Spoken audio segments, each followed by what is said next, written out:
Kuba Akademiya'dan hər birinizə salam dostlar. Mən Əhmədxan, yeni dərs videosuyla qarşınızdayıq. Bu dəfəki dərsimizin mövzusu tekst başlığına daxil olan lower, upper və proper funksiyalarıdır.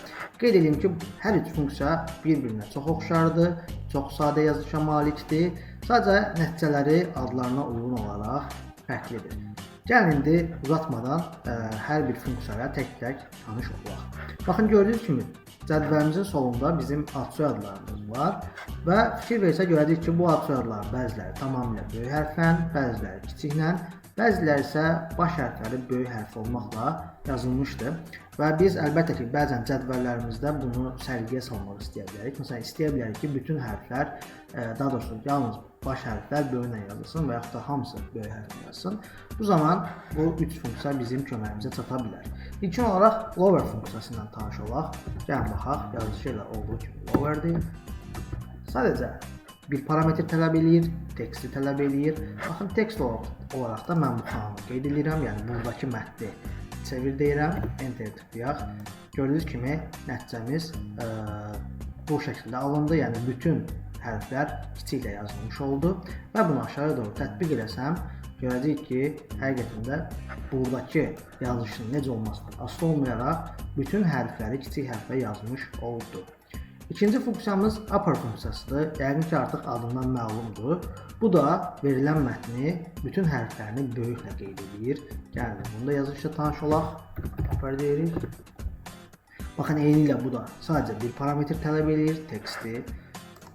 Eyni qayda A2 xanasını parametr olaraq ötürdüm. Və gördüyünüz kimi burada böyüklə yazılsa da yenə də burada böyüklə olduğu kimi saxlamış oldu. Və bunu aşağıya doğru tətbiq eləsək, gördüyünüz kimi yenə də buradakı nəticələrin necə olmasına asılı olmayaraq bütün yazılışlarda böyük hərflərdən istifadə elədi.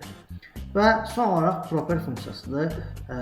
Mənim fikrimcə bunlar içərisində, bu üç funksiya içərisində ən çox istifadə olunacaq funksiya ilə properdir.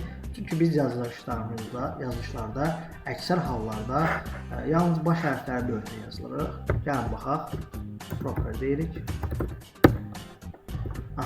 Gördüyünüz kimi proper funksiyası da digərləri kimi yalnızca bir parametr qəbul edir, teksti və burada da A2 xanasını qeyd edirəm, eyni ilə.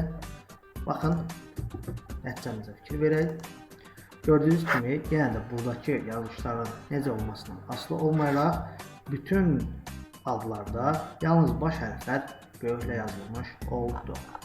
Belə, bugünkü dərsimizin də mövzusu bu qədər. 3 bəsit tekst funksiyası ilə tanış olduq. Güman edirəm ki, işlərinizdə sizə faydalı olar. Və sonda bir daha xatırladım. Dərslərimizdən xəbərdar olmaq üçün bizi YouTube üzərindən Kuba Akademi kanalımızı izləməklə təqib edə bilərsiniz.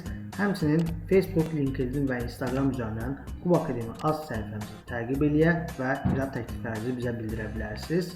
Güman edirəm ki, dərsimiz hər gün üçün faydalı olacaq. Növbəti dərslərdə görüşərik. Sağ olun.